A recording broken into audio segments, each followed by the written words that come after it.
KILR. Killer Game.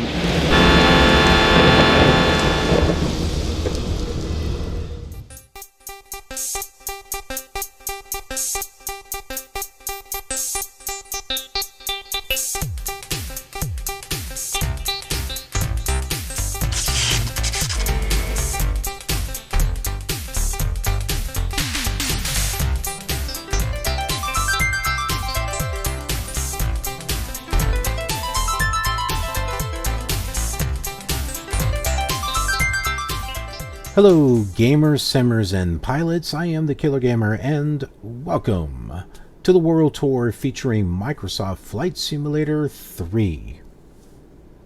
Well, we are near the Chicago area.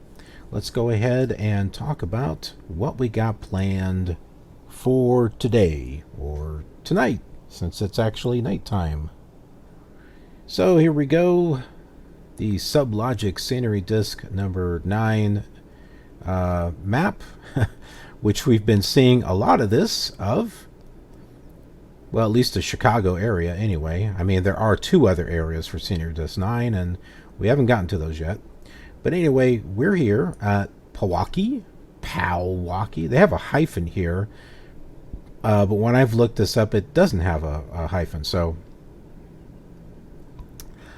who knows? You never know, because this does say not to be used for real-world aviation, so I don't know. This hyphen could be a deal breaker. Anyway, this is where we are, and we're going to be going to Greater Rockford, but we're not going straight there. We're going to be making a detour, a slight detour. Well, that's more than slight, but anyway, we're going to Janesville, and we're going to do a touch and go here at Rock County, and then go south and land here at Greater Rockford. Why? Well, because there's rock. There's rock. And I just thought it would be interesting just to kind of... and I didn't want to like land there and then do another episode. I just thought it might be kind of cool to keep them together in one episode. So that was my thought. And you know what? They don't even call this Rock County anymore. They call it Wisconsin something Airport. But we did this same flight on the Commodore 64 and on the Commodore Amiga, and we're going to do it right here as well. So the thing to do here is to start tuning in our radios. Let's see. Let's start with Janesville 113.4. Right there. So that's 58.5 miles. And, oh, let's see here. What was it? Was it Control V? I think it was Control V. Yeah, there we go. I'll have to sit there and click this thing.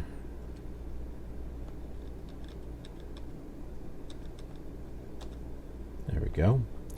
And then nav number 2 is going to be Rockford 110.8. And what's nice is we can switch between nav 1 and nav 2 on the DME. That is a very nice feature. And we are going to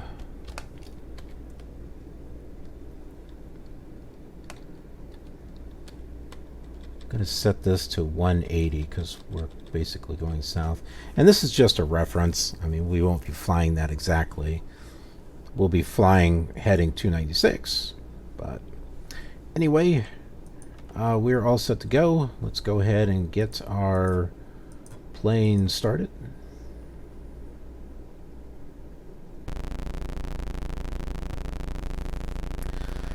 And this runway right here, we'll just go to the end of it, turn around, and take off.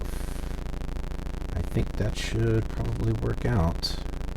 Or maybe we should take this one. Let's take this one. Let's take the one right in front of us.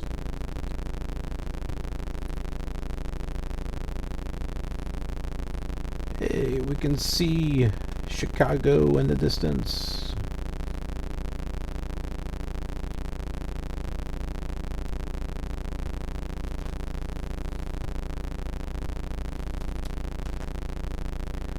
Keep in mind, Chicago is going to be more upgraded. What is this, tiles? It's going to have more detail to it since we're on another scenery disk. Or since we're not on the default scenery disk, I should say.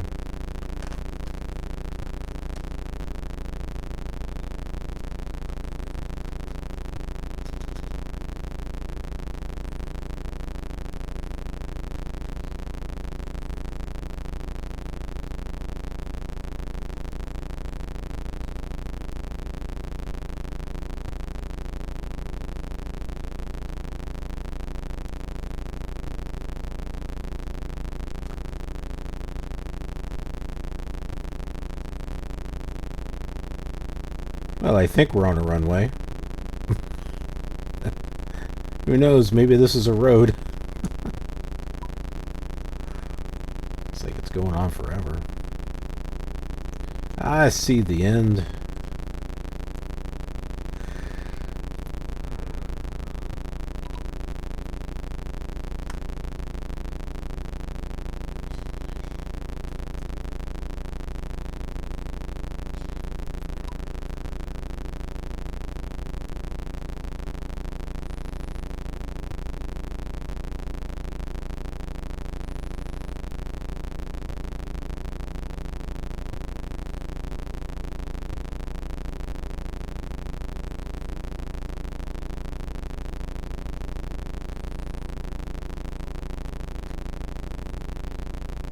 Let's go ahead and turn around here.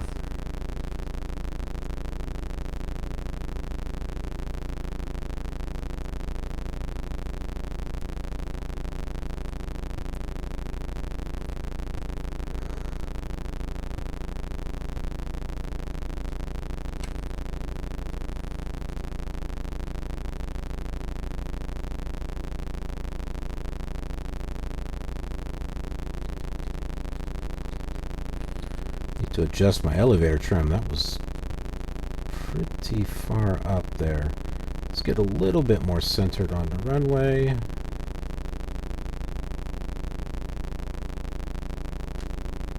I think that'll do it.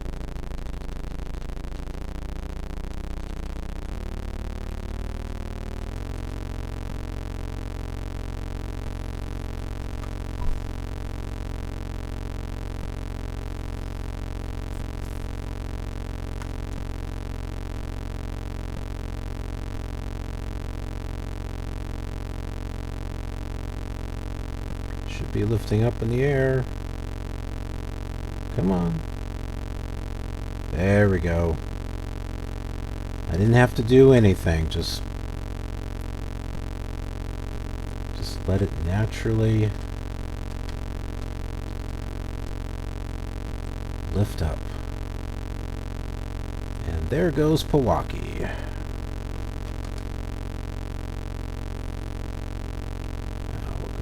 Turn ourselves over to 296, which is not very far.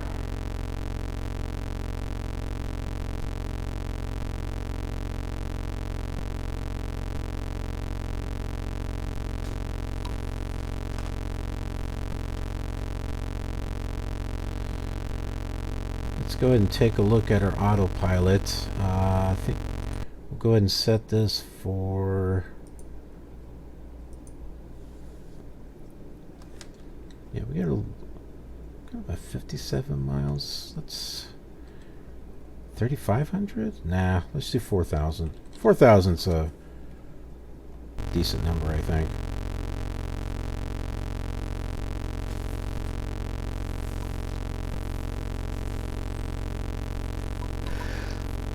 Oh, I could put some stuff away here.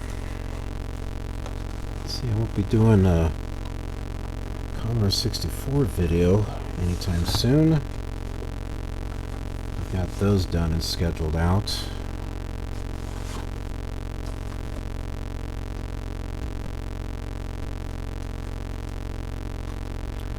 I've got Fly 2K installed. I've been doing some testing with it, so I should be getting some videos done soon. They may already be up on the channel by this time. I also got the sequel, Flight 2. Don't confuse that with 2K. That's just a 2000 release of the original Fly, where the other one is actually a sequel.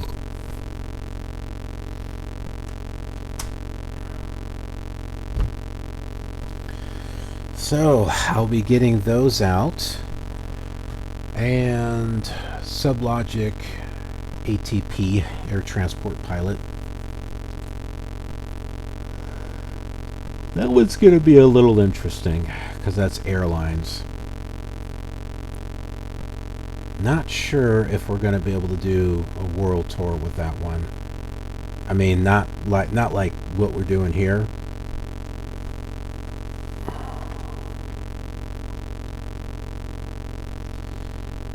I may have to do a separate tour.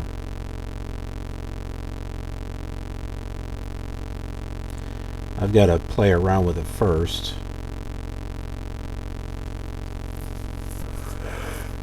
And then figure out what I'm going to do with it.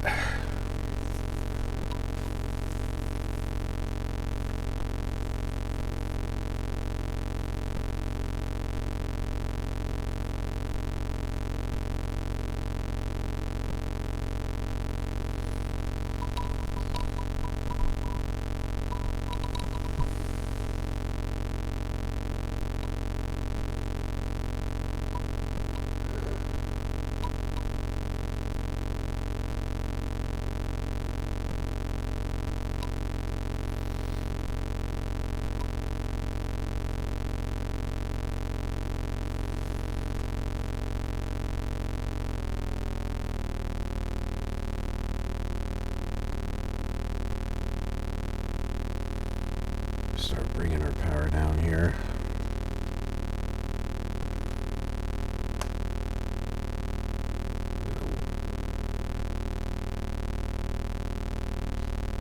Not going too far away from Chicago. No need to worry.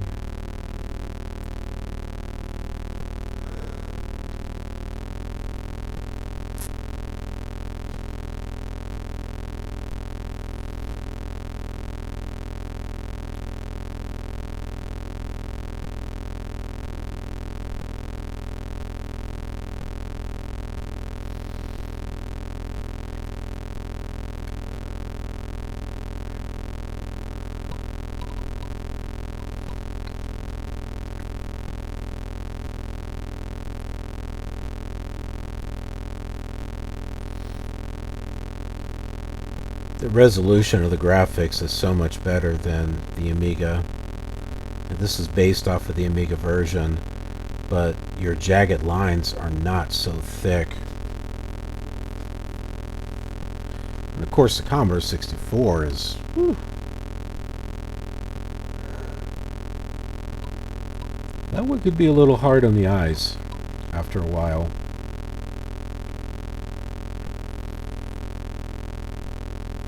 And as of this video, I've recorded 26 of those episodes.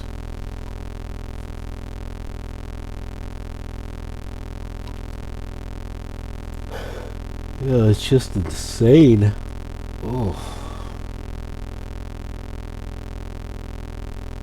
Makes me tired just thinking of it.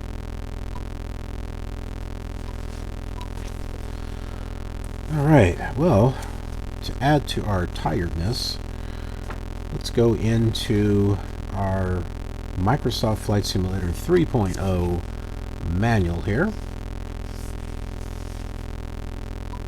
I'm not quite sure where we left off.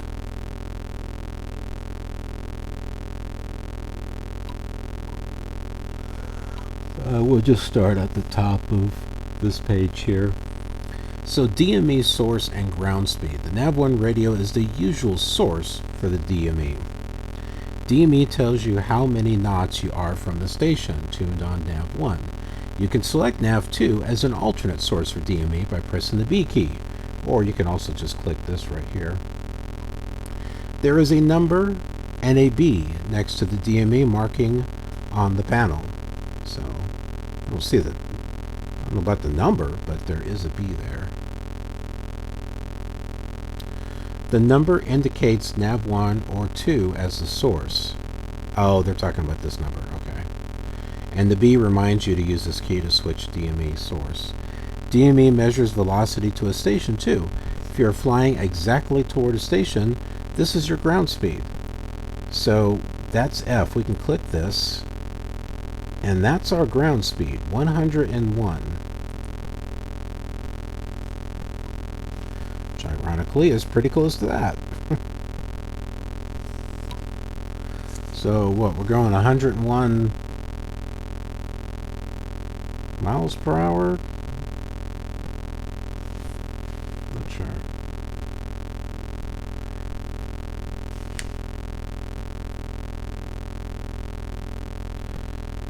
Alright, so ADF Navigation Radio. The ADF, Automatic Direction Finder, is a system that lets you home in on a non-directional radio beacon.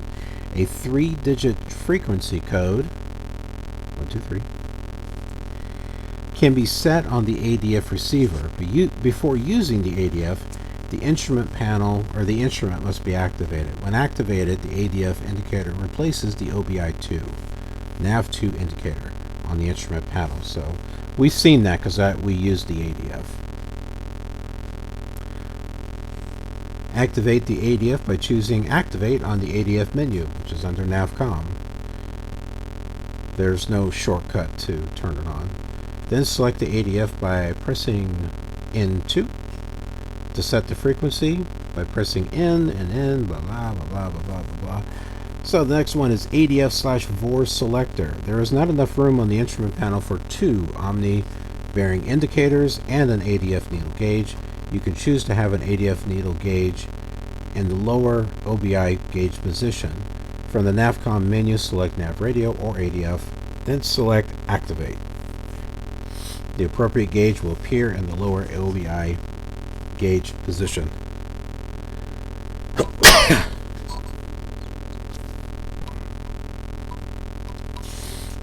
Communications radio. Use the comm radio to tune into ATIS for weather, sports, airport, and approach information. The charts at the back of this manual note the ATIS frequencies for each airport at which ATIS service is available. The same procedure that is used to set nav radio frequencies is used to set the comm radio. So you use the C key instead of the N key. And then transponder. On occasion, air traffic control ATC will ask you to transmit a 4-digit code or squawk. Yeah, no they won't. The message from ATC will scroll across the top of your screen. ATC will use the number your transponder transmits to track you on its radar screen. To adjust the transponder, press D, TD, TDDD, or DDDDD, followed by plus or minus.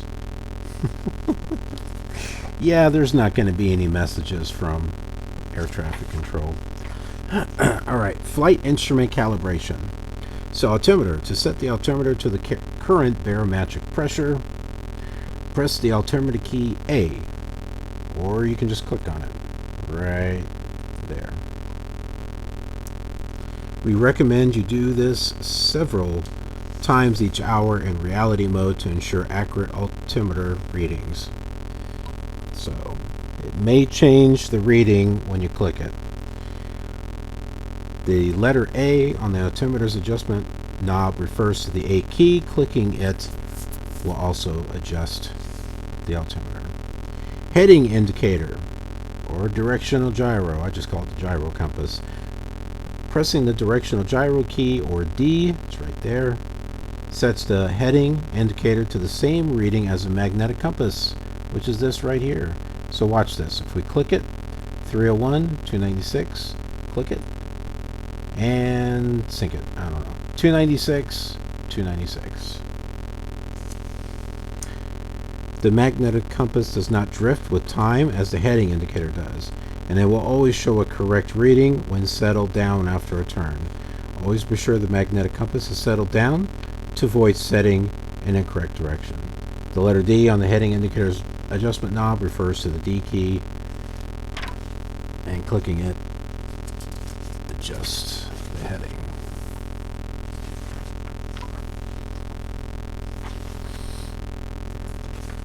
Oh.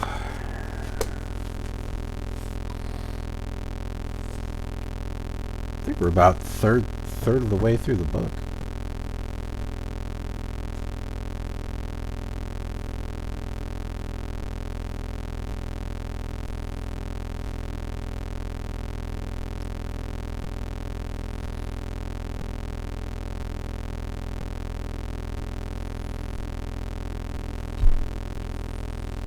I have a kitty on the desk with me.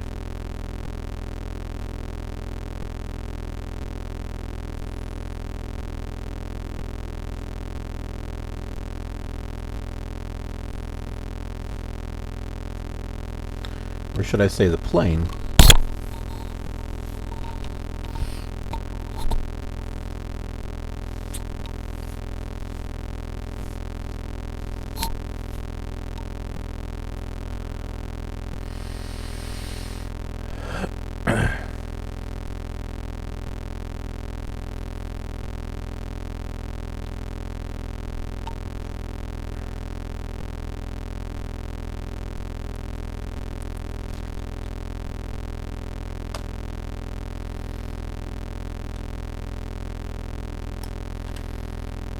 Oh my. I don't know if that's Pal-waukee, but it sure is far back there. I know we've been flying for a while, but...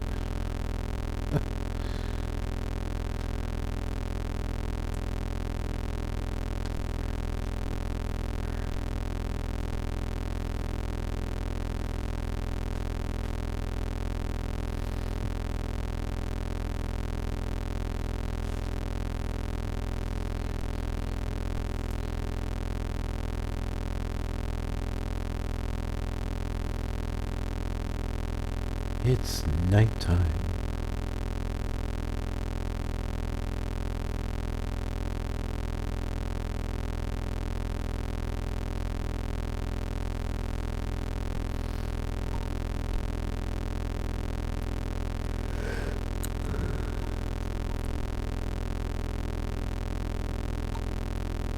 I think he's going to sleep.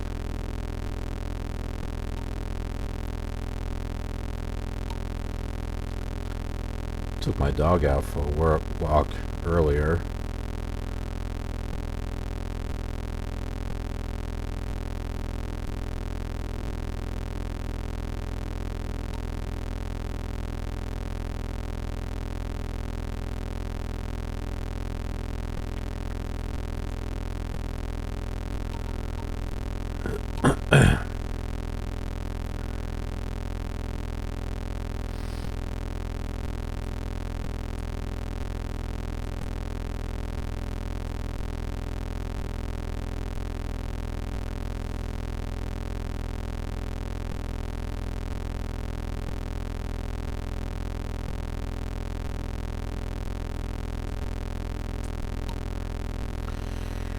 Oh, so I just got done finishing up some recording of Commodore 64 and Commodore Amiga videos. Oh, I'm sorry. Did I disturb you? And I got to a certain point, and you know, those are the same flights, and now I'm doing videos on Flight Simulator 3 to match those flights. Oh, so it could get a little tiring because I'm going through the same scenery areas. But in a way, it keeps it fresh in my head too, because I just flew these same areas on the other two simulators, and allows me to say, oh yeah, I saw this, or I didn't see this, or you know, whatnot. For example, on the Commodore 64, up ahead we saw some freeway, interstates, and the cities of Janesville, Rockford, and there's one in the middle, and I forgot the name of it. And clearly saw them at night. You know, it was like a gray polygon or whatever. And on the Amiga, the city, you could see the roads. They were outlined in yellow, which is kind of a nice touch compared to what you've got here, where it looks like everything is, you know, like white vectors or whatever. But you didn't see the cities. You saw the roadways, but you didn't see the cities. They were dark, so they weren't lit up. So I'm wondering, you know, what are we going to see here?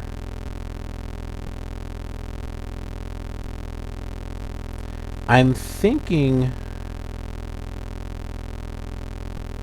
we might see them.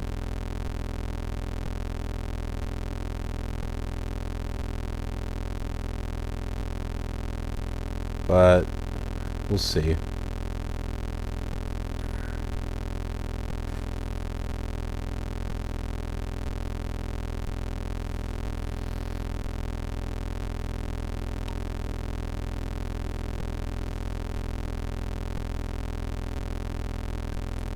Look at this, and it's like, oh, is that the horizon? No, that's not the horizon. That's a road. That's a road that's curving and coming out here.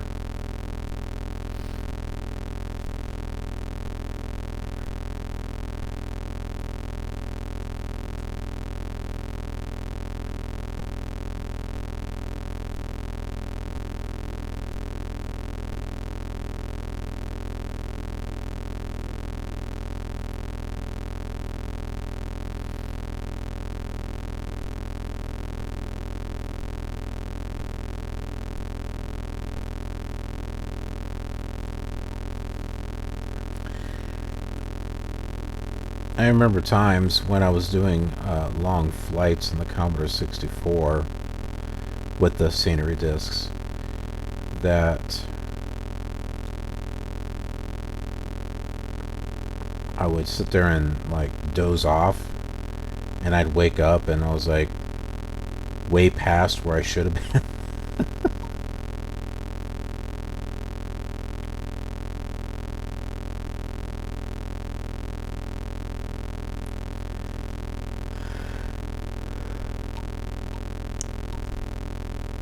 I think scenery disc number 1, which is at the Texas area, that covers a huge chunk, a huge area.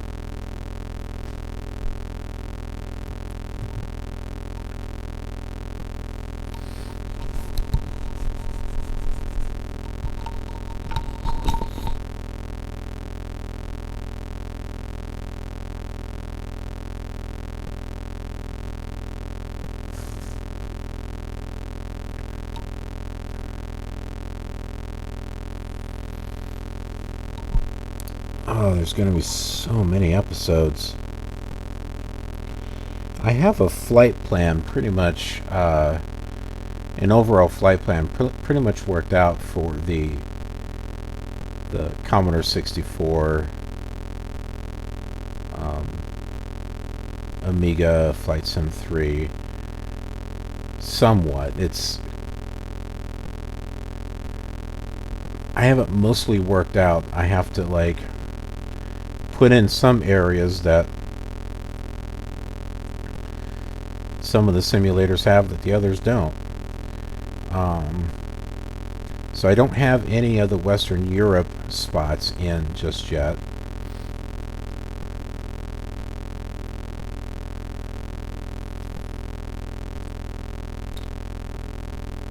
But yeah, so we're going east, and then we will hit over in Western Europe, and then we'll come back and pretty much go down the East Coast.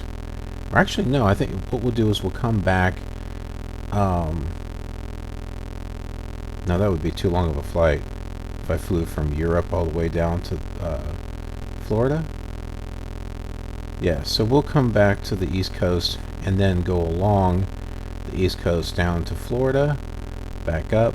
There's no coverage in Georgia or Louisiana, so we have to go around that. Yeah, and basically start covering that and then start hitting the western side of the United States, which will eventually be Hawaii and Japan.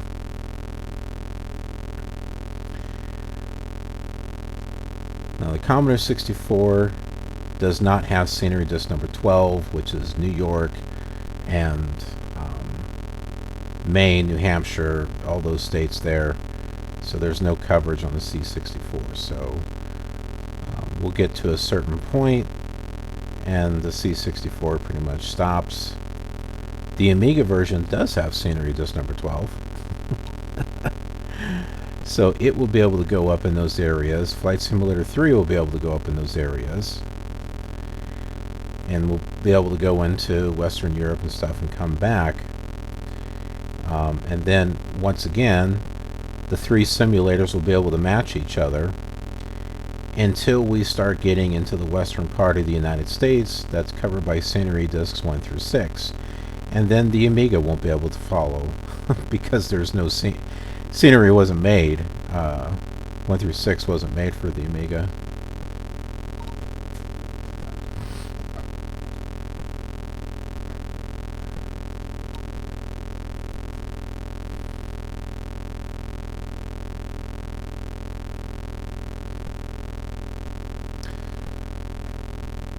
And then Microsoft Flight Simulator 2, that's going to be a tricky one.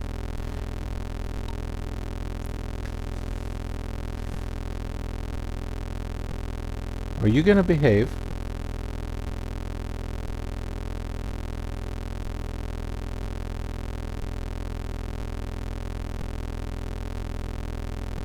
I gave you pets. I let you sit up here on the desk with me.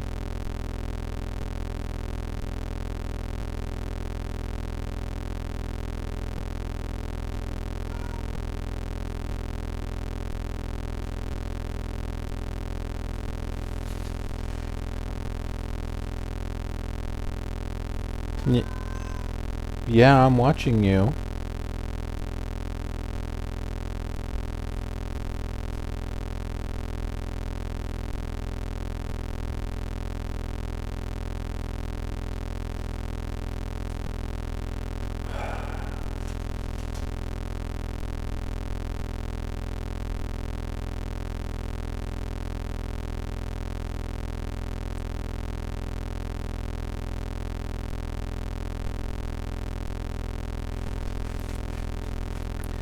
Anyway, Microsoft Flight Simulator 2 is going to be tough because there are some flights that we won't be able to do at all with that one.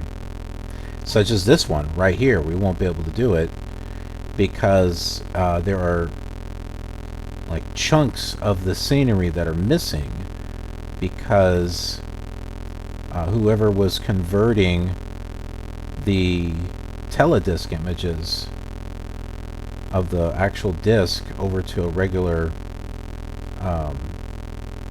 image.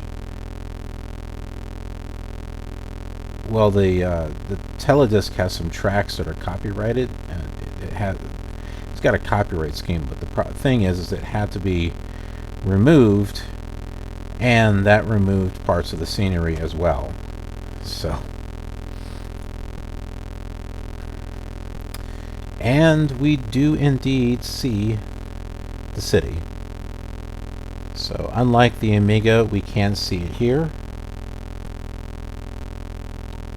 So this red ahead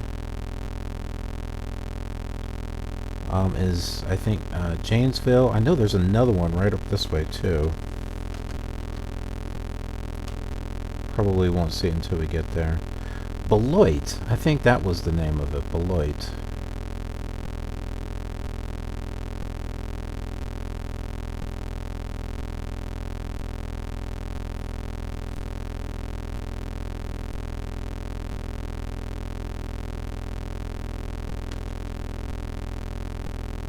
Yeah. So there's some more over there. So I think that one there is Beloit.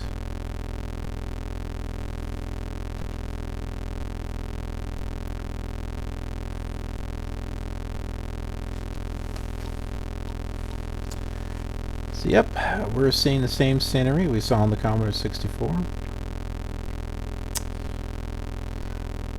Now what? Why don't you go in your box?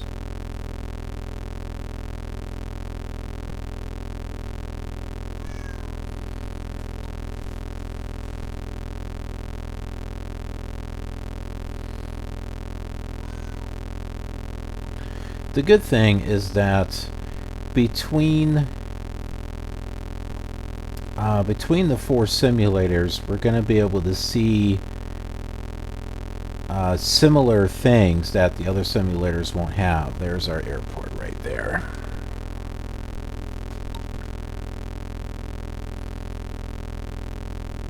So, for example, the areas that aren't covered on the Amiga, we'll be able to sort of kind of see what it would look like using Flight Simulator 3.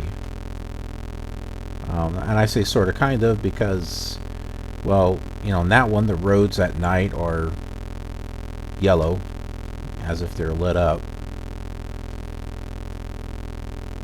But other than that, I mean, everything is placed relatively the same. So we'll be able to see that. On the Commodore 64, we'll be able to see areas that for some reason we can't get to work on Microsoft Flight Simulator 2. So we'll have some okay, we need to start lowering things down. Lower our... Oh my goodness, I had the landing gear down this whole time. Why didn't you tell me I had it down?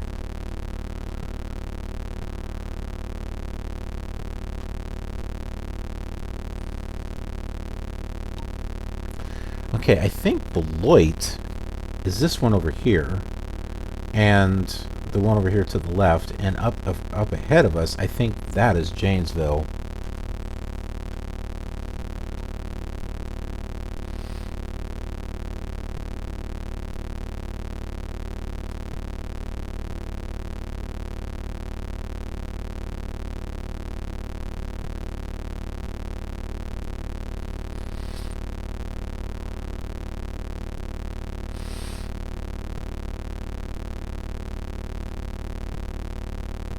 And that road there leads out to Madison, which we flew to previously.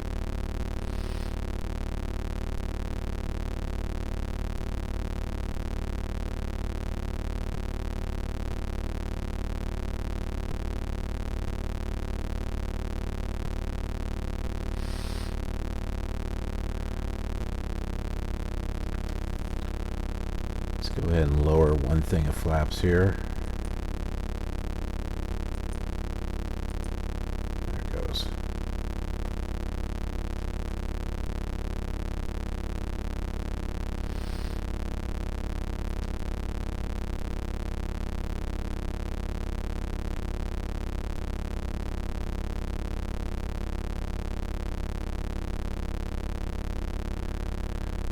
Although the scenery is the same, it's like I'm able to make out runways and stuff a lot easier on this one than the other two, because the resolution is much better.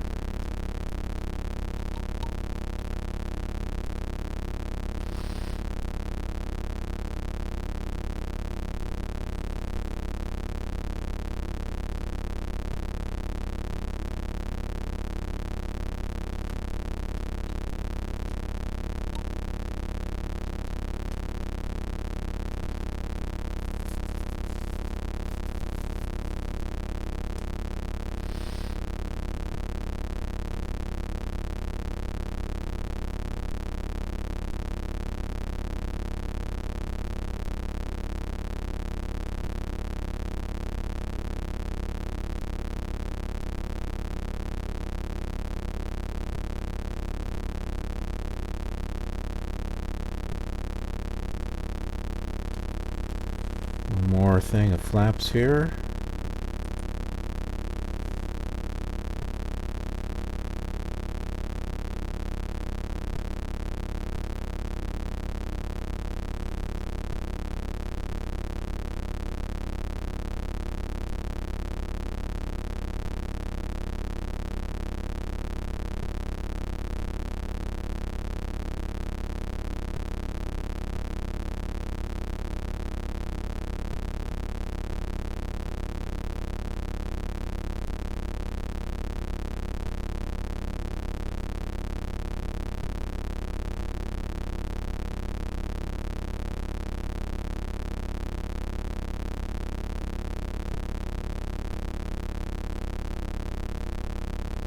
Okay.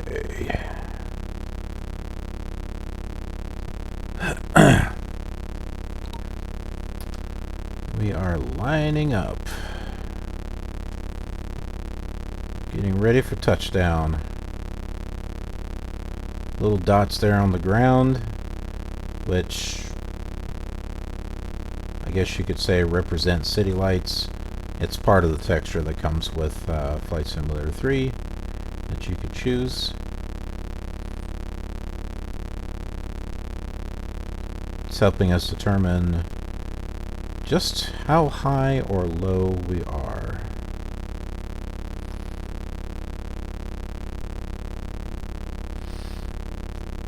So one thing you could do as far as, you know, creativity and imagination goes is during the daytime you could fly with the small or large rectangles, and at night, since you won't see them, fly with the dots.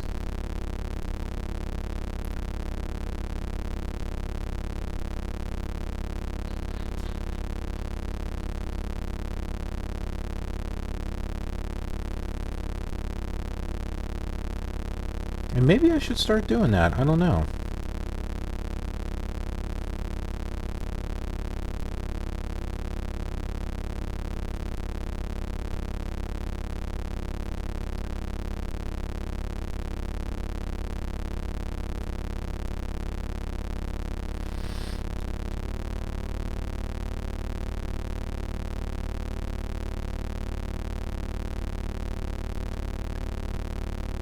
Seems like we're a lot lower than... Man, the altitude was what? Around 800?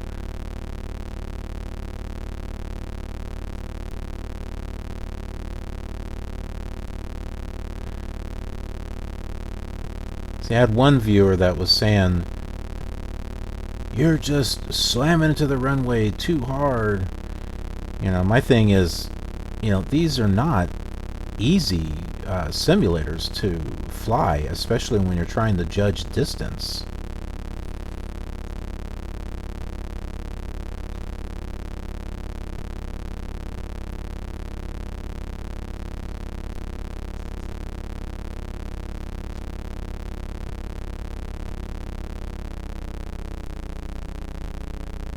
Okay.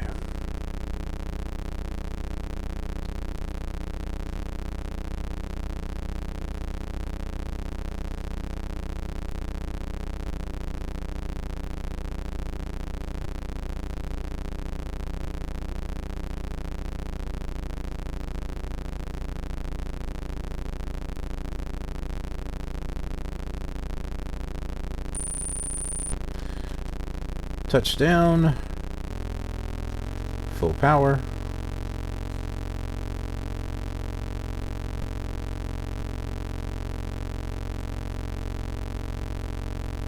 And up we go.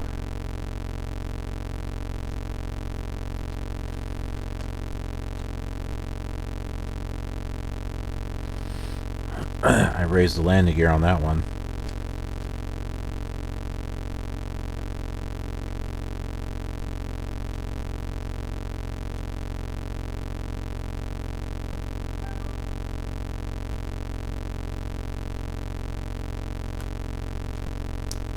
And now we will turn and go south and head to Rockford. The moon is out.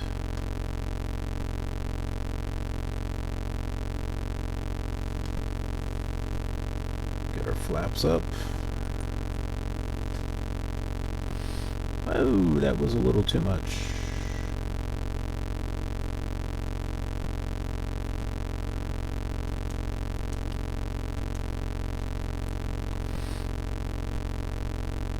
Yeah, so that ahead is Rockford.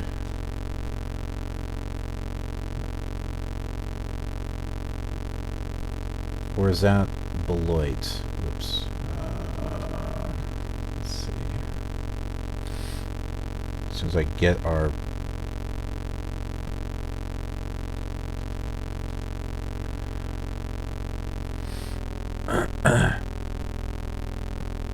plane leveled here.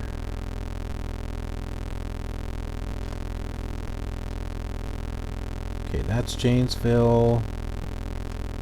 Okay, that's Beloit. So Rockford will be past this.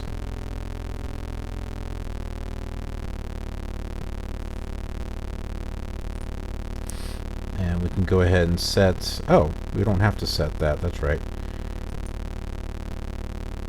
There we go. We set our DME to nav2, so we got 22.2 miles left to go.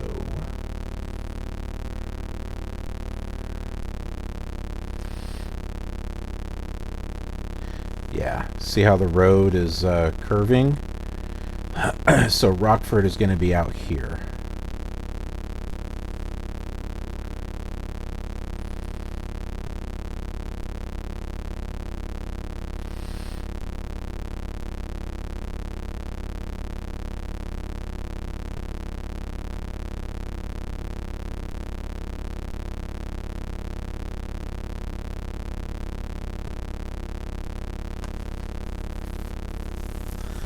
Yeah, I had a viewer saying, you need to learn how to flare.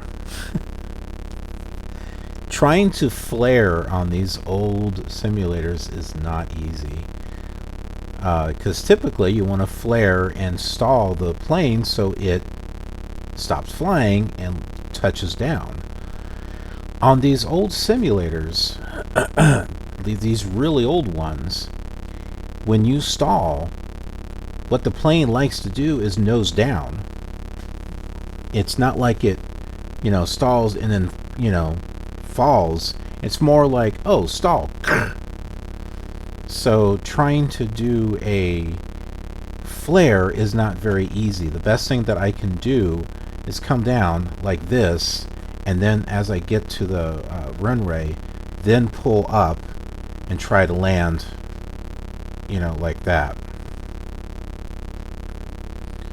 I mean, come on, they can only simulate so much, with this old simulator.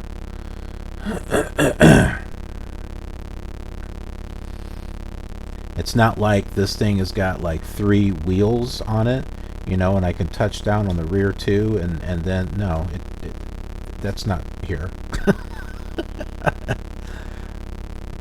You either hit the ground or you didn't. It's not like, oh, the rear wheels touch and now the front wheels, no.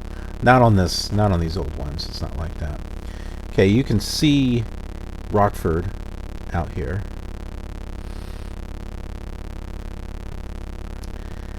And Greater Rockford should be like right around here.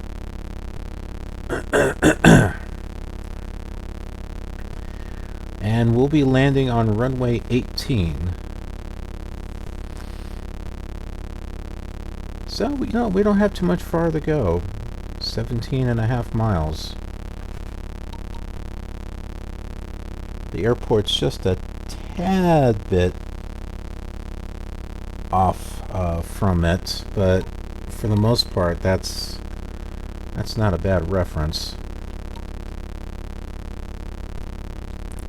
So, Janesville, Beloit, right here, and Rockford.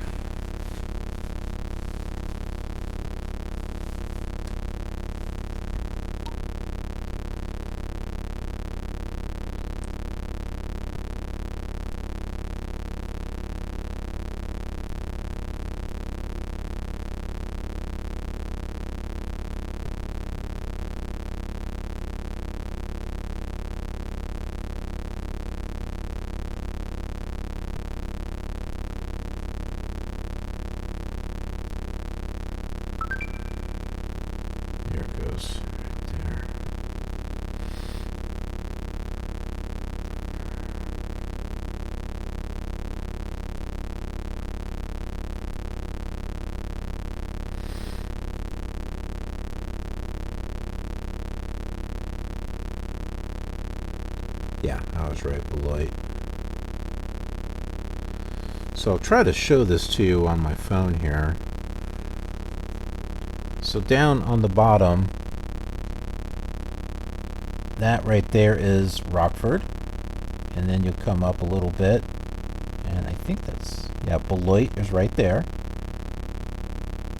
And then Janesville. So the airport is just south of it. You know, just like what we saw.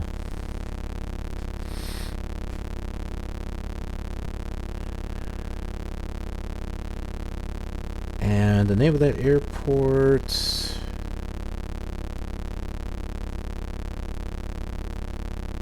Oh, I just saw it. There it is. It's called the Southern Wisconsin Regional Airport, JVL.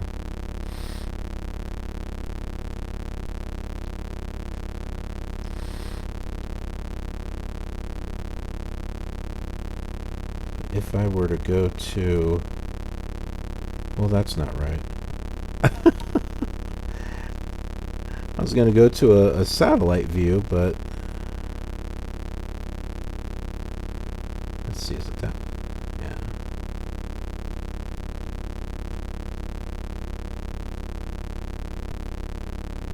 One of the runways is, I think, no longer valid, but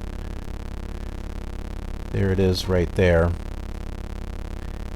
And we landed on the one that's going from the bottom right to the top left. That's the one we landed on. And that black one that's going up and down, that's the runway that is, I think, closed.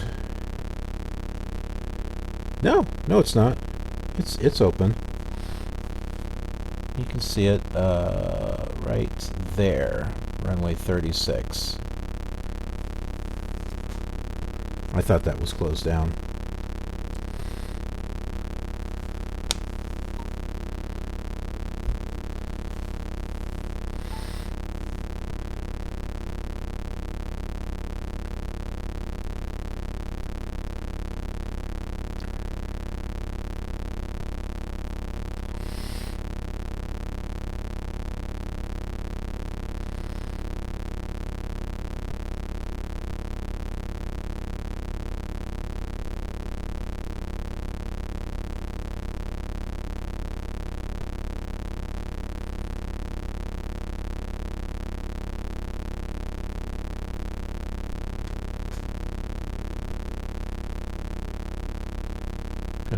Change our heading a bit here.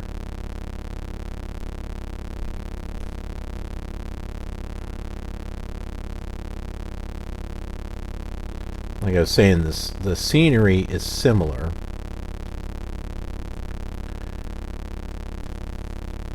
It's very, very close between all the old simulators, 2, 3. I'd say 2, 3, and 4, because you can use it on 4, but you've got something better on 4. You've got Sublogic USA East and West. There it is. And that's where I remember it being. That's why I started turning in this direction.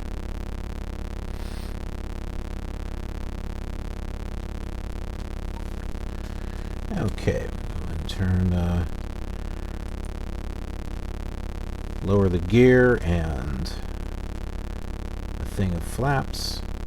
And runway 18 is off in this direction here.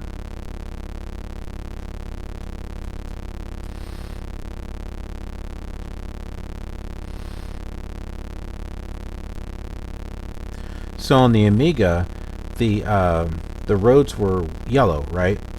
And we saw this gap right here. We saw the roads and everything. We just did not see the city. Like, that was not there. It's there during the daytime, but not at night. So no nighttime effect there. Kind of a bummer.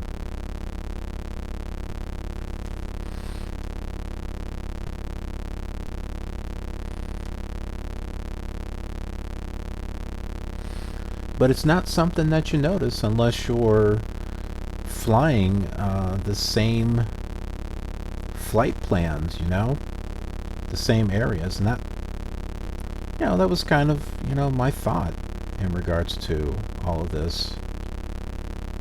Kind of experiencing these same flights across all the different simulators just to see how they turned out, you know. And plus it gives me an opportunity to relive some old memories or create new memories as if I was actually flying it when it first came out.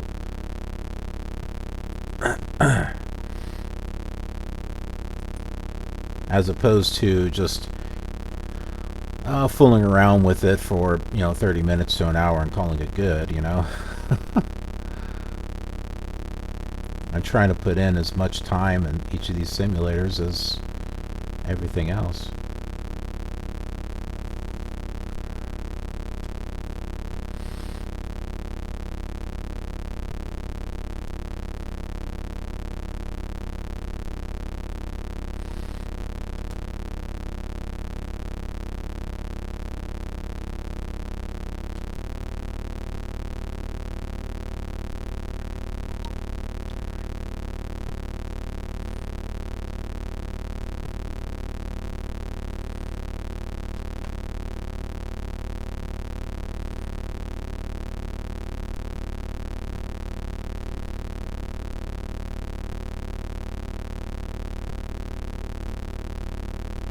This one should have fuel, which would be good considering that we're halfway down on both tanks.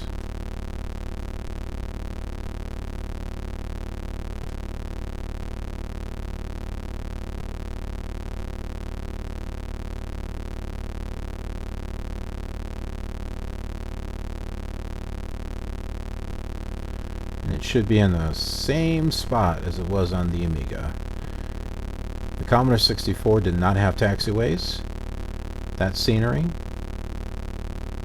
But this one, the Amiga one did, and so I'm thinking this one probably does too.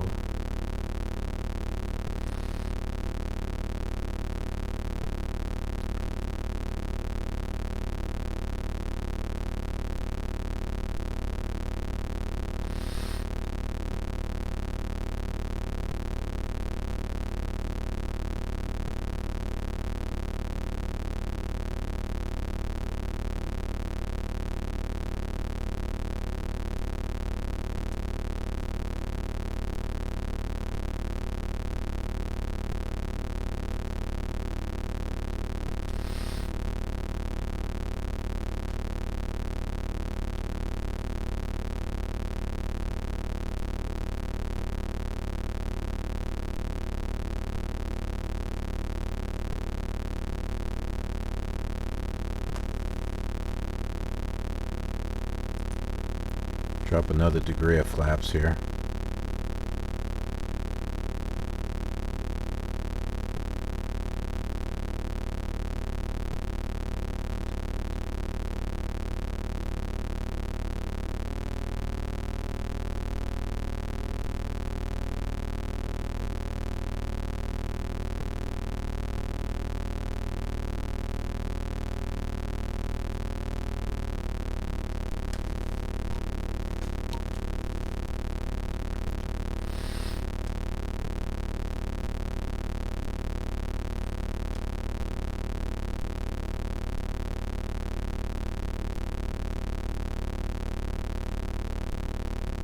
The Amiga has an orientation marker in the center.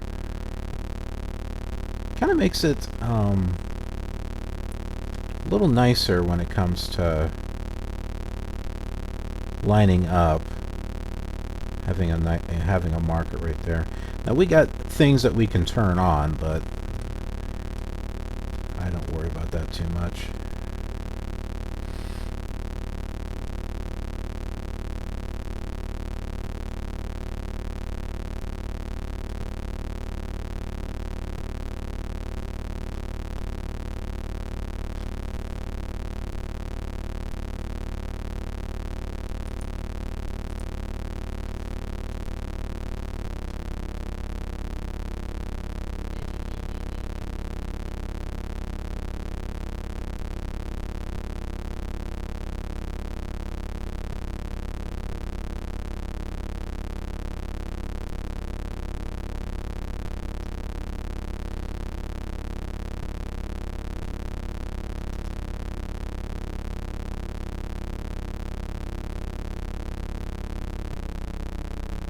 Okay.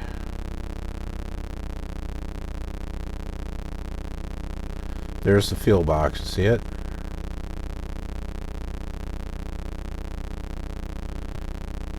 And that is right in the spot that it was for the Amiga as well.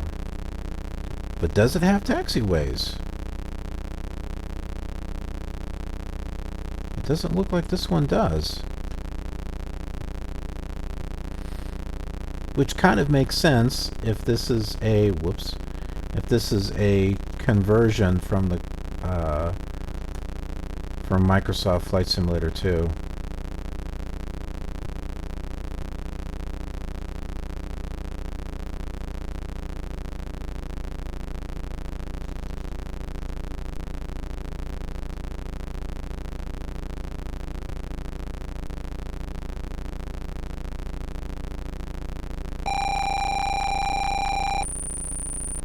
There we go.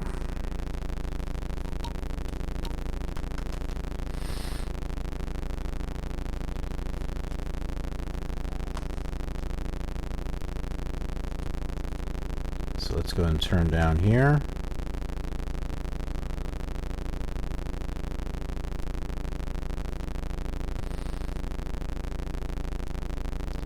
Now it's possible that there are taxiways, but they're in black, and as a result we can't see them.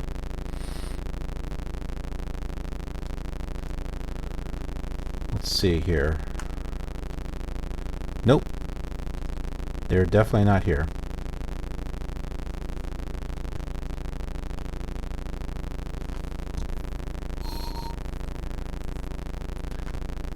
So this this scenery would match the Commodore 64 and Microsoft Flight Simulator 2, with the exception of the fuel, with the exception of the white box up there. That was not, or was it? No, I think it was. That's right.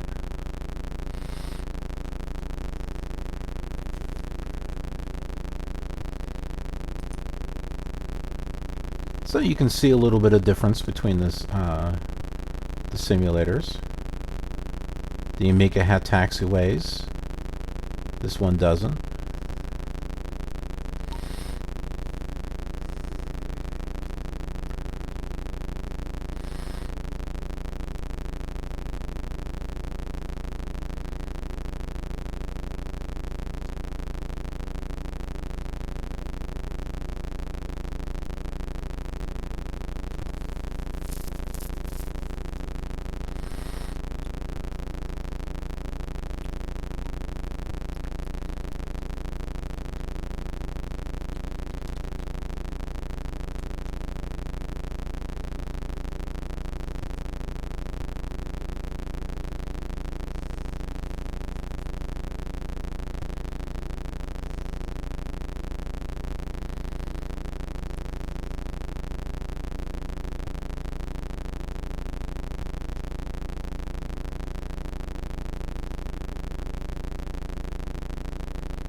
Right there. And our tanks are topped off. So we are good to go. Okay, well, I hope you enjoyed this flight. A little bit long, but we did a touch and go over in Janesville at the Rock County Airport, which is called something else now. What was it? Wisconsin Central? I can't remember. And before coming over to Rockford, so we at least we saw Janesville and Beloit and the cities of Rockford. We got to talk about the comparison between flying the same area in the Commodore 64 versus the Amiga. So, yeah, I think it was an enjoyable flight. And if you also agree, do a like, a thumbs up. I'd appreciate that. It helps spread the word of this video out to others. And if you haven't already subscribed, please subscribe. Be a part of our ever-growing community. And that notification bell, that's for you. Just go ahead and ring that. It's kind of like a dinner bell. Well, like, or maybe a service bell. It's like ding, ding, ding, ding, ding, ding. Yes, service, please. Actually, that lets you know when the next video is uploaded to the channel. So make use of that bell. It's a good thing. Alrighty, well, thanks for watching, and I will see you on the next leg of our journey.